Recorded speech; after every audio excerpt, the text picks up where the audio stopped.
Hello प्यारे साथियों, जय हिंद। क्या हाल चाल है आप सभी लोग का। आशा करते हैं कि आप सभी लोग स्वस्थ होंगे।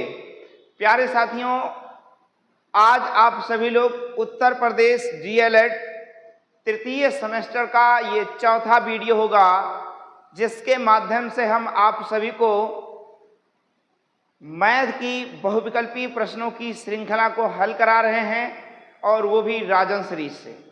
तो चलिए देखते हैं पहला सवाल आज का क्या कहता है। कहता है कि 4/7, क्या लिखा है, 4/7 गुणे में 4/7 गुणे में 4/7 को लिखा जा सकता है। तो भैया x गुणे में x गुणे में x हो, इसे हम x की 3 घात लिख सकते हैं। उसी प्रकार इनको भी हम 4/7 की घात 3 लिख सकते हैं। यानी ऑप्शन नंबर 12 सवाल का उत्तर हो जाएगा। कह रहा बैंकों के नाम से, देखो बैंकों का बैंक के नाम से, यहां क्या होना चाहिए था, बैंकों का बैंक है, बैंकों का बैंक के नाम से जाना जाता है। तो किसे जाना जाता है, आरबीआई को जाना जाता है। RBI, reserve bank of India. RBI को बैंकों का बैंक के नाम से जाना जाता है। आरबीआई की स्थापना 1 अप्रैल 1935 को हुई थी और मुंबई में। आरबीआई को बैंकों का बैंक के नाम से जाना जाता है। राष्ट्रीयकृत बैंक हैं 4 option, Punjab national bank, Allahabad bank, दोनों कोई नहीं। तो भैया पंजाब पीएनबी जिसे कहा जाता है और इलाहाबाद बैंक, ये दोनों बैंक क्या है, राष्ट्रीयकृत बैंक हैं। यानी पंजाब नेशनल और इलाहाबाद बैंक, ये सभी क्या है, राष्ट्रीयकृत बैंक हैं। अगला है केंद्रीय बैंक है, रिजर्व बैंक, भारतीय स्टेट बैंक, जिला सहकारी बैंक और ग्रामीण बैंक। तो केवल और केवल केंद्रीय बैंक है रिजर्व बैंक। क्या है भैया, रिजर्व बैंक को केंद्रीय बैंक की संज्ञा दी जाती है। अगला 9 और 12 के मध्य अभाज्य संख्याओं के समुच्चय के अवयवों की संख्या बताइए। कौन सी संख्या, अभाज्य संख्या। अभाज्य संख्या वह संख्या होती है जो स्वयं से कटे और एक से कटे और किसी से ना विभाजित हो, उन्हीं सभी संख्याओं को अभाज्य संख्या कहते हैं। तो आप देख पा रहे हैं 9 और 12 के बीच एक संख्या केवल दिख रही है, अभाज्य संख्या 11। यानी समुच्चय में अवयवों की संख्या केवल और केवल क्या होगी, एक अवयव होंगे इसमें।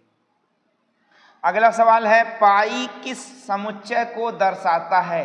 पाई किस समुच्चय को दर्शाता है, तो भैया रिक्त समुच्चय को दर्शाता है। पाई जो है ये किस समुच्चय को दर्शाता है, तो रिक्त समुच्चय को दर्शाता है। अगला आप देखेंगे, कहता है कि निम्न जिन समुच्चय में एक भी अवयव नहीं होते हैं उन्हें क्या कहते हैं भैया, एकल कहते हैं, परिमित कहते हैं, रिक्त कहते हैं, अपरिमित कहते हैं। जब एक भी समुच्चय ना हो उन्हें रिक्त परिमेय कहते हैं। क्या कहते हैं, रिक्त समुच्चय कहते हैं, रिक्त समुच्चय कहते हैं। अगला सवाल, 2000 रुपए का 5% वार्षिक सरल ब्याज, सरल ब्याज मतलब होता है साधारण ब्याज, सरल ब्याज मतलब होता है साधारण ब्याज। साधारण ब्याज की दर से 2 वर्ष का साधारण ब्याज क्या होगा, तो साधारण ब्याज यानी simple interest equal to PRT upon 100। क्या करना है, 100। P कितना है भैया, 2000 है। P कितना है, 2000 है। R कितना है, 5% है। समय कितना है, 2 वर्ष बटे में 100। 2 जीरो से 2 जीरो काट दिया, 5 दूनी 10 और 10 दूना 20 यानी 200 रुपया। 200 रुपया आपको क्या मिलेगा, 2 साल का ब्याज मिलेगा। किस दर से मिलेगा, 5% वार्षिक ब्याज की दर से। राशि कितनी होगी, 2000 रुपए की राशि होगी।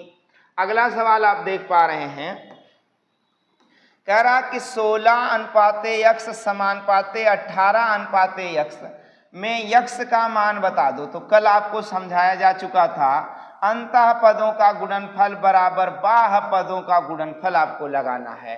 अंतः पदों का गुणनफल बराबर बाह्य पदों का गुणनफल आपको लगाना है। 16:8 समानुपाते 18:x में यक्ष का मान आपसे पूछा है, तो अंतः पदों का गुणनफल बराबर बाह्य पदों का गुणनफल। 16 गुणे में तो 16 बटे में, 8 दूनी 16, 2 9 18, यानी यक्ष का मान आया 9। और यही आपका सवाल का उत्तर होगा कि भैया x बराबर कितना होगा, 9 होगा। कह रहा वृत्त के चाप और उसकी जीवा द्वारा घिरा हुआ क्षेत्र क्या कहलाता है। वृत्त के चाप, वृत्त का चाप लगा दिए, क्या लगा दिए, वृत्त का चाप और उसके द्वारा घिरी हुई भाई जीवा द्वारा घिरा हुआ क्षेत्र यानी कौन सा क्षेत्र कहलाता है, तो ये वृत्तखंड कहलाता है। अब लघु वृत्तखंड है कि दीर्घ वृत्तखंड है, ये जीवा पर निर्भर करता है। अब ये लघु वृत्तखंड है, ये दीर्घ वृत्तखंड है। अगला सवाल आपके पास है 5xy धन 4xz धन 5qxq के एक उभयनिष्ठ गुणनखंड बता दीजिए। मतलब इसमें कौन सा है जो कॉमन है, तो आप देखेंगे सब में यक्ष है। 5y plus 4z plus 5q, यानी यक्ष सवाल का उत्तर होगा कि इसका उभयनिष्ठ गुणनखंड केवल और केवल क्या है, यक्ष है। अगला सवाल आप देखेंगे कहता क्या है, कहता है किसी घनाभ में शीर्ष होता है। तो किसी घनाभ में आपके पास घनाभ ये होगा, जो घनाभ होगा घन या घनाभ। देखिए घनाभ या घन की बात करें तो आपके पास घनाभ होता है क्या, ये होगा, क्या होगा भैया, ये आपका क्या होगा, घनाभ होगा। घनाभ आप समझ पा रहे हैं, ये आपका क्या है, घनाभ है। इसमें शीर्ष की संख्या अगर कहे 1 2 3 4 5 6 7 और 8 शीर्ष होते हैं, सवाल का उत्तर होगा कि किसी भी घन हो या घनाभ में हो, शीर्ष हो, शीर्ष को हम क्या कहते हैं, शीर्ष को कोना कहा जाता है। कि इसमें कितने कोण हैं, तो भैया इसमें 8 कोण हैं। फिलहाल आपका आयोग 6 मान रहा है, जो क्या है, गलत है। अगला देखिए परिमेय संख्या 3 बटे, अगला सवाल आपका है कि परिमेय संख्या 3/5 से बड़ी परिमेय संख्या, 3/5 से बड़ी बताओ कौन सी संख्या है। इसको सरल कर लो, 2/5 क्या 3/5 से बड़ी है, नहीं छोटी है। इसे 2 3 6 2 5 10, ये तो बराबर है, ये भी नहीं है, ये भी नहीं है, बड़ी बताना है। 2 दूनी 4 2 5 10 और वो भी माइनस में, तो ये भी गलत है। ये सवाल का उत्तर 7/10 बड़ी संख्या है। बात समझ में आया, 7/10 यही सबसे इनसे बड़ी परिमेय संख्या है। अगला सवाल आप देखेंगे कहता है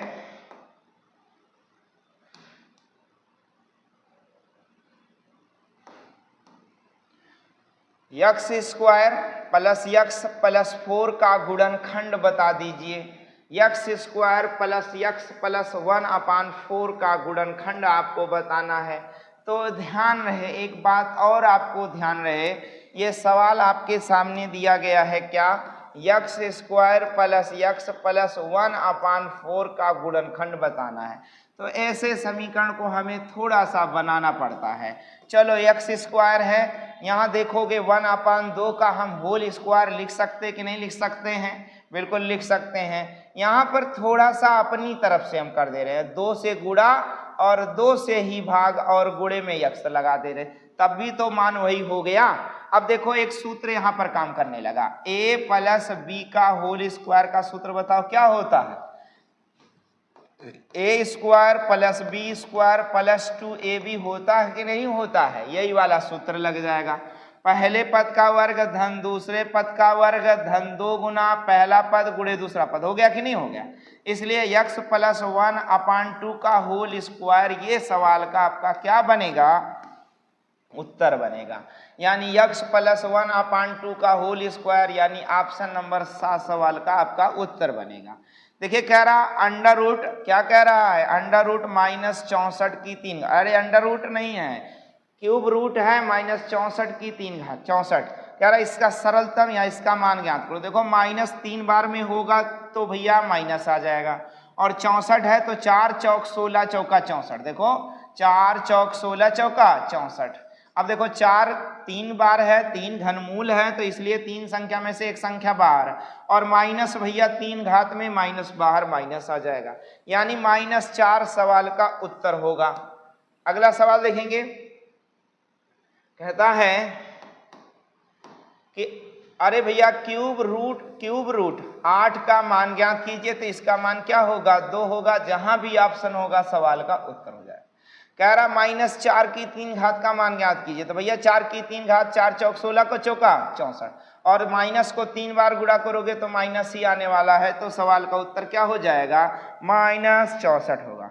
अब देखो 0.1 की 3 घात है, इसका मान ज्ञात करना, तो भैया 1 की 3 घात करोगे 1 आएगा, और देखो 0.1 की 3 घात करोगे, अब ध्यान देना 3 घात दशमलव का करोगे तो 3 अंक पे दशमलव लग जाएगा, और यही सवाल का उत्तर हो जाएगा, यानी ऑप्शन नंबर आ सवाल का उत्तर होने वाला है आपका। अगला सवाल आप देखेंगे, कहता है कि 1/2 की 3 घात, तो भैया 1 की 3 घात करोगे 1, और 2 की 3 घात करोगे तो 8 आएगा, यानी 1/8 आपका सवाल का क्या माना जाएगा, उत्तर माना जाएगा। कह रहा समुच्चय की अवधारणा सर्वप्रथम किस गणितज्ञ ने दी थी, तो भैया जॉर्ज कैंटर ने दी थी। समुच्चय की अवधारणा सर्वप्रथम किस गणितज्ञ ने दिया था, तो जॉर्ज कैंटर ने दिया था, ये आपको पता होना चाहिए। अगला सवाल देखिए, समुच्चय के प्रकार हैं, तो सीमित या परिमित एवं असीमित, एकल, रिक्त, ये सभी, तो भैया ये सभी समुच्चय के प्रकार हैं, असीमित, सीमित, एकल, रिक्त, सब समुच्चय के प्रकार हैं। अगला दिया है समुच्चय ए में 1 3 5 7 9 में समुच्चय के अवयवों की संख्या बताइए, तो भैया 1 2 3 4 5 गिन लो और 5 सवाल का उत्तर लगा दो। समुच्चय में अवयव कितने हैं, अवयव मीन्स तत्व है, तत्व कितने हैं, 5 है, आपको भी पता चल गया। अगला सवाल आप देखेंगे, कह रहा समुच्चय जी और रिक्त है में समुच्चय में अवयवों की संख्या, अरे इसमें रिक्त है तो 0 अवयव है, कितने अवयव हैं, 0 अवयव है। समुच्चय ए 1 2 3 4 5 6 में कितने समुच्चय अवयव हैं, यहाँ देखना आप लोग डॉट डॉट लगा है और 3 बार डॉट डॉट लगा है, इसका मतलब इसमें अनंत समुच्चय हैं, इनफाइनाइट समुच्चय हैं। यहाँ पता नहीं किया जा सकता, ज्ञात नहीं किया जा सकता कि कितने समुच्चय होंगे। अगला सवाल आप देखेंगे, कहता है 100% की एक वस्तु 125 के भाव में बिकती है, तो वास्तविक ब्याज दर ज्ञात कीजिए। देखिए यहाँ पर थोड़ा सा आपको समझना है कि 100% की एक वस्तु, माना वस्तु का दाम 100 रुपया और 125 रुपये में बिकता है, तो कितना रुपया फायदा हो रहा, 25 रुपया फायदा हो रहा, बटे में 100, और प्रतिशत में लाने के लिए 100 से गुणा, 100 से 100 खत्म, यानी 25% का क्या हो रहा है, फायदा हो रहा है। जबकि ऑप्शन में 4 6 8 10 दिया है, जो ऑप्शन क्या है, गलत है। अगला देखेंगे, बैंक सर्वाधिक ब्याज देता है बचत खाते पर, आवर्ती जमा खाते पर, अस्थाई जमा खाते पर और चालू खाते पर। भैया बैंक फिक्स पर, जब आप पैसा फिक्स करते हैं वहां पर क्या करता है, अस्थाई रूप से जमा किए हुए पैसे पर या अस्थाई जमा खाते पर ब्याज ज्यादा देता है, सर्वाधिक ब्याज देता है। बैंक लॉकर में रखे सामान की जानकारी होती है किसे, भैया जो जमा करेगा उसे ही तो जानकारी होगी, क्या हमें जानकारी होगी। अब आप ले जाके अपना सामान जमा करोगे तो आप ही को तो जानकारी रहेगी क्या क्या जमा किए हैं, हमको थोड़ी ना बताए हैं कि क्या क्या जमा करने जा रहे हैं, हमको भी बता दोगे तो हम भी जान जाएंगे क्या क्या जमा किए हैं। महिलाएं भैया बैंक लॉकर में क्या, उनके पास खुद लॉकर होता है, वो खुद जमा कर लेंगे, कोई भगवान भी चाहेगा तो भगवान भी तो चाहे तो ना पता कर पाए, महिलाएं अगर बैंक अपने लॉकर में जमा कर लें। मैं ये जान लो महिलाएं खुद है बैंक लॉकर है। अरे नोटबंदी आपने नहीं देखा था, जब मोदी जी ने कहा कि आज रात 12 बजे के बाद से जितनी भी 2000 की पुरानी नोटें हैं वे सभी चलन से बाहर हो गई हैं। अब आप 2000 की पुरानी नोटों से कोई सामान नहीं खरीद सकते हैं या नहीं जो है बेच सकते हैं। तब क्या हुआ, जितनी महिलाएं 2-2 हजार की नोट रखी थी, ले जाइए भैया बैंक में जमा करिए, अपने पति से, अपने भाई से, अपने बेटे से। और एक बार 1000 की जब नोट बंद हुई थी तो बहुत सारा नुकसान हुआ। तब तो महिलाएं और ढेर सारा पैसा बहुत दिनों से रखी थी, 1-1000 रुपए। महिलाएं क्या करती हैं जानते भैया, बड़ी बड़ी नोटें क्या है, दबा लेती, बड़ी बड़ी नोटें महिलाएं दबा लेती हैं। बाद में उनको दिखला जब नोटबंदी हुई तब निकल रहा था ढेर ढेर सारा नोट। तो इसीलिए भैया महिलाएं खुद ला कर हैं, वो जो सामान रख लेंगे कोई खुद नहीं जान पाएगा। बस आप आगे समझिए, बैंक लॉकर में रखे सामान की जानकारी होती है अकाउंटेंट को, मैनेजर को, लाख धारक को, सिक्योरिटी को। भैया लाख धारक को जानकारी होती है, किसे होती है, लाख धारक को जानकारी होती है। चेक के प्रकार हैं, तो चेक के प्रकार कौन कौन से हैं, तो चेक के प्रकार आपको देखना है। चेक के प्रकार इनमें से देखिए, ऑर्डर चेक, क्रॉस चेक, वाहक चेक, ये सभी चेक हैं, ये सभी चेक के प्रकार होते हैं। फर्मों के खाते कहलाते हैं आवर्ती, सावधि, बचत और चालू। भी चालू खाता कहलाता है जो फर्म होता है, फार्मेसी होता है, या जो आप कोई भी पोल्ट्री फार्म हो या कोई उद्योग धंधा है, वो ऐसे फार्मों के जो खाते होते हैं क्या कहलाते हैं, चालू खाते। बचत खाता खोला जा सकता है संयुक्त रूप से, एक व्यक्ति के नाम से और आबाद दोनों से, कोई नहीं भैया, संयुक्त रूप से और एक व्यक्ति के नाम से दोनों रूप से खाता खोला जा सकता है। महिला और पुरुष दोनों एक के साथ फोटो ज्वाइन करा के खाता खुला सकते हैं। चाहे महिला जाए पैसा निकालने, चाहे पुरुष जाए पैसा निकालने, दोनों लोग एक के साथ एक खाता खुलवा सकते हैं। किस मूलधन का 10% वार्षिक चक्रवृद्धि ब्याज की दर से 2 वर्ष में मिश्रधन 121 रुपया हो जाएगा। अगला सवाल आपका है, अगला सवाल कह रहा है कि किस मूलधन का 10% वार्षिक चक्रवृद्धि ब्याज की दर से 2 वर्ष में मिश्रधन 2100 रुपया हो जाएगा। तो भैया आप सूत्र से लगाना चाहो तो सूत्र से लगा लो। कह रहा भैया 121 रुपया मिश्रधन हो जाएगा, यानी ए बराबर 21 और आपसे मूलधन पूछ रहा है और आपको ब्याज दर भी दिया है और समय भी दिया है 2 वर्ष। और ब्याज दर आपका कितना है जरा आप देख सकते हैं, तो 10% वार्षिक ब्याज दर है, 10% वार्षिक ब्याज दर है। तो चलिए आपको पता है मिश्रधन बराबर, यानी मिश्रधन बराबर क्या होता है सूत्र, मिश्रधन बराबर मूलधन, मूलधन गुणे में दर गुणे में समय। ओ सॉरी, ये मिश्रधन का सूत्र नहीं है भैया, मिश्रधन का सूत्र है कि मिश्रधन बराबर मूलधन, ध्यान रहे, मूलधन और गुणे में 1 प्लस दर बटे में 100 की घात में क्या हो जाएगा टी। अब देखो मिश्रधन बराबर मूलधन गुणे में 1 प्लस दर बटे में 100 आप ऐसे भी लिख सकते हैं और समय में 2। चलिए मूलधन आपको ज्ञात करना, मिश्रधन 121 दिया गया है। मूलधन 1 प्लस दर के रूप में आप क्या लिखेंगे, 10 बटे में 100 लिखेंगे और घात में 2 लिखेंगे। 0 से 0 खत्म, 10 एकम 10, 1 11 और पी गुणे में 11 बटे में 10 आया है और घात में 2 है। अब आप देखेंगे पी गुणे में 11 का वर्ग 121 होता है और बटे में 10 दहा में 100, यहाँ 121 लिखा। अब देखो 100 गुणे बटे में है, 100 गुणे में आ गया, 121 गुणे में 121 बटे में, और 121 से 121 कट गया। पी बराबर क्या आ गया, यानी मूलधन बराबर क्या आ गया, 100 रुपया आ गया। अब देखिए मूलधन आपका कितना आ गया है, आप ध्यान दीजिए, मूलधन आपका क्या रुपया है, 100 रुपया। और इस सवाल का ट्रिक भी है भैया, घबराने की जरूरत नहीं है। अब देखो इस मूलधन आपने 100 रुपया जमा किया तो 10% के हिसाब से 2 साल का कितना रुपया मिलेगा, 21 रुपया मिलेगा, यानी 100 रुपये पर 121 रुपया मिलने वाला है। कह रहा कोई धन 16% वार्षिक ब्याज की दर से 1 वर्ष के लिए जमा किया जाता है। यदि ब्याज प्रति तिमाही दे हो तो प्रति तिमाही दर ज्ञात कीजिए। भैया 16% वार्षिक ब्याज दर है, ये क्या है, वार्षिक ब्याज दर है। वार्षिक ब्याज दर कितना रुपया, 16 रुपया।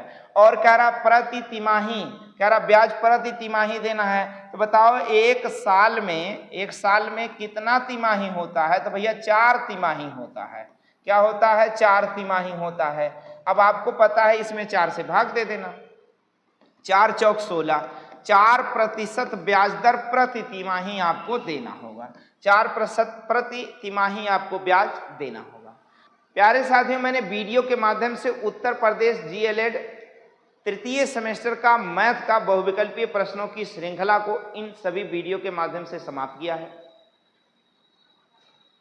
आशा करते हैं कि यह वीडियो आपको अच्छा लगा होगा, तो लाइक, शेयर और सब्सक्राइब करना बिल्कुल ना भूलें। साथ ही साथ बेल आइकन यानी घंटा जरूर दबा दें ताकि हमारे अगले वीडियो का नोटिफिकेशन आप तक समय से पहुंच जाए। ध्यान रहे कि यह सारा वीडियो उन भाई बहनों के लिए बहुत इंपॉर्टेंट है जो तीसरे सेमेस्टर में प्रवेश लिए हैं, और उनके लिए भी ये बहुत इंपॉर्टेंट है जिन्होंने वनडे एग्जामिनेशन की तैयारी करना शुरू किया है अभी, और एक दिवसीय परीक्षाओं की तैयारी में मैथ बहुत ही इंपॉर्टेंट है। मैथ में बहुत सारे लोग फेल हो जाते हैं, कहते हैं मैथ हमें नहीं आता है। तो बेसिक अगर आपको बहुत अच्छे से तैयार हो जाएगा तो मैथ आपको आने लगेगा। ठीक है, मिलते हैं आपसे हम अगले वीडियो में, तब तक के लिए जय हिंद।